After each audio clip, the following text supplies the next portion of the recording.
안녕하십니까. 임채문 세무사입니다. 통상 보면 거주자하고 비거주자가 있을 때 그러면 그 증여를 했을 때 거주자는 좀 유리하고 비거주자는 좀 불리하다. 그런 그 생각들을 많이 가지고 계시는데 왜 그러냐 그러면 거주자는 증여재산 공제가 되지만 비거주자는 증여재산 공제가 안 되잖아요. 그래서 거주자보다는 비거주자가 뭐 증여를 받을 때는 훨씬 불리하다 이렇게들 생각하고 계실 사람들이 많은데 과연 그런 건지 아니면 비거주자는 더 유리한 부분이 없는지 이걸 같이 한번 살펴보도록 하겠습니다. 거주자 비거주자 정의는 뭐 거주자는 국내 주소를 두거나 183일 이상 거소를 둔 뭐 사람은 거주자가 당연히 되는 거죠. 근데 비거주자는 거주자가 아닌 사람으로서 뭐 국적 개념은 아닙니다만은 외국 국적이나 외국 영주권이 있고 국내 가족이 없고 직업이나 재산 상태를 비추어 제2국에서 뭐 국내에 주로 거주할 것으로 인정되지 않는 사람을 비거주자라고 하는데 그 비거주자는 그러면 거주자하고 어떤 그 증여세 차이가 있는지 증여세 과세 방법에 어떤 차이가 있는지 살펴보면요. 거주자와 비거주자를 구분해서 뭐 과세 대상되는 재산은 비거주자는 외국에 거주를 주로 하는 사람이기 때문에 한국에 있는 국내 재산만 증여세 과세를 받겠지요. 그래서 아까도 말씀드렸다시피 그러면 증여재산 공제가 되냐 안 되냐? 거주자는 가능하지만 비거주자는 성인이라도 증여재산 공제 10년에 5천만 원 공제 이거 안 되는 거예요. 증여재산 공제가. 증여세 연대납세 의무 이것은 뭐냐고 그러면 증여받는 사람이 세금을 못 냈을 때 증여해 준 사람이 세금을 대신 내줄 수 있냐? 내줘도 증여세 과세가 안 되냐? 그게 이제 연대납세 의무가 있냐 없냐 그거거든요. 그러면 거주자는 일부 예외가 있어요. 체납 처분을 해도 재산이 없어요. 증여를 받은 사람이. 그리고 제2차납 그 연대납세 의무 지정 통지를 세무서에서 하고 나서 증여자가 내주는 것은 괜찮지만 이 연대납세 의무 지정 통지도 안 받고 내줬다. 그럼 증여세도 그것도 증여에 해당되는 거예요.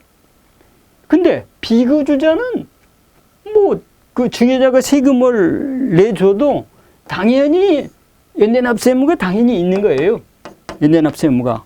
그러니까 비거주자가 증여를 받을 때는 증여자가 세금을 대신 내줘도 증여가 아니다는 거예요. 왜? 증여자 연대납세 의무가 있기 때문에 그러는 거예요. 뭐 신고기한이라 신고기한은 뭐 똑같고요. 그래서 이제 거주자와 비거주자 증여세 비교를 해보면 여기서 이제 판가름이 나겠죠. 어떻게 해준, 증여세를 만약에 대신 내준다고 했을 때 누가 유리한 건지 증여 가액을 10억을 만약에 증여를 했을 때 거주자는 뭐 2억 1,800을 세금을 내면 됩니다. 근데 비거주자는 2억 3,200을 내야 되는 거예요. 왜 이 차이가 나냐 그러면 증여재산 공제가 안 되기 때문에 그런 거예요. 두 사람 다 사전에 증여받은 사실이 한 번도 없다.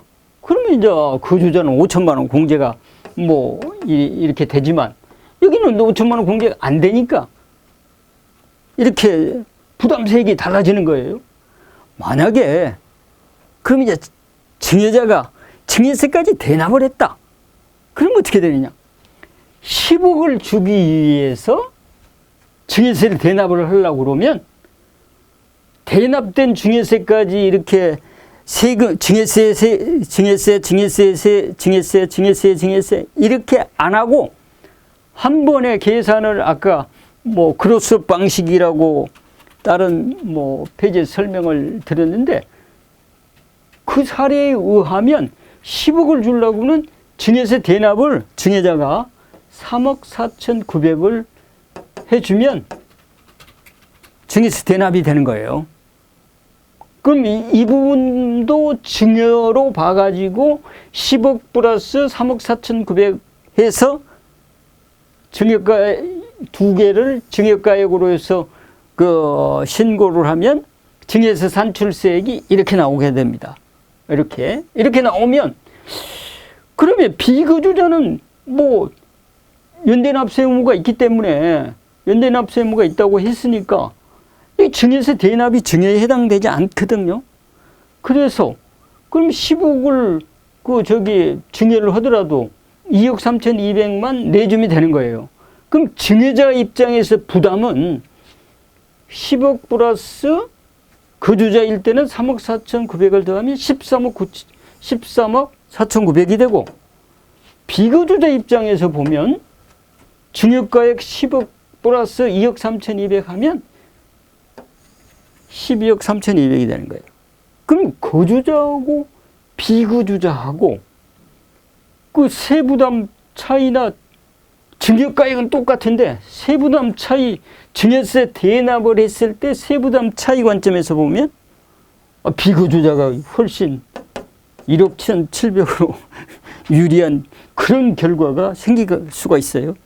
저도 뭐 상속증여 업무를 한 지가 뭐 이렇게 오래됐습니다만은 초창기에는 저도 헷갈려가지고 저도 이런 부분을 실수를 해서 이게 뭐 비거주자 이 증여세 이거 그 당연 연대납세 뭐 있는 걸 몰라가지고 그냥 이걸 증여자가 내줘도 되는데 비거주자 보고 내게 내줘라 비거주자가 내야 된다 이렇게 잘못 세무상담을 한 사례도 그 제가 초창기 세무사를 할 때는 그렇게 실수한 사례도 있어서 그분한테 지금도 좀 미안한 마음이 있는데 이렇게 거주자와 비거주자 증여세 부분에 있어서는 증여세 연대납세 의무가 뭐 당연히 있느냐 없느냐에 따라서 증여자 입장에서 어차피 준다고 했을 때 증여자 입장에서 보면 이렇게 똑같이 10억을 주면서 세금을 대납해 줬을 때는 1억 1,700 정도 이게 엄청나게 큰 금액이잖아요. 이렇게 큰 금액별로 차이가 있다. 그러니까 비거주자가 항상 불리한 건 아니고 증여세 대납까지 해준다. 증여자가 증여세 대납까지 해준다. 그러면 비거주자가 거주자에 비해서 1억 1,700만큼 훨씬 이렇게 거액을 거주자보다 유리하게 세부담을 적게 받을 수 있다. 이런 거 유의하셔서 혹시라도 요즘에 보면 뭐 우리 글로벌 시대가 돼가지고 외국에 나가서 직장 생활하고 계시는 자제분들이 많이 있더라고요. 그런 자제분들에게 외국에서 통상적으로 뭐 180 이상 살면서 거기서 직장 생활도 하고 가족도 거기 결혼해서 있으면 똑같이 국내에 있는 자녀하고 똑같이 그 재산을 증여하면서 그 외국에 있는 자녀들에게 비거주자인 자녀들의 증여세를 증여자인 아버지가 대신 내줘도 이 부분은 증여세가 별도로 없다. 이 부분 유의하셔서 뭐 비거주자에게 반드시 뭐 불리한 것만 아니다. 이런 것들을 말씀드리니까 우리 여러분들께서 이 부분 염두에 두시면 좋겠습니다. 고맙습니다.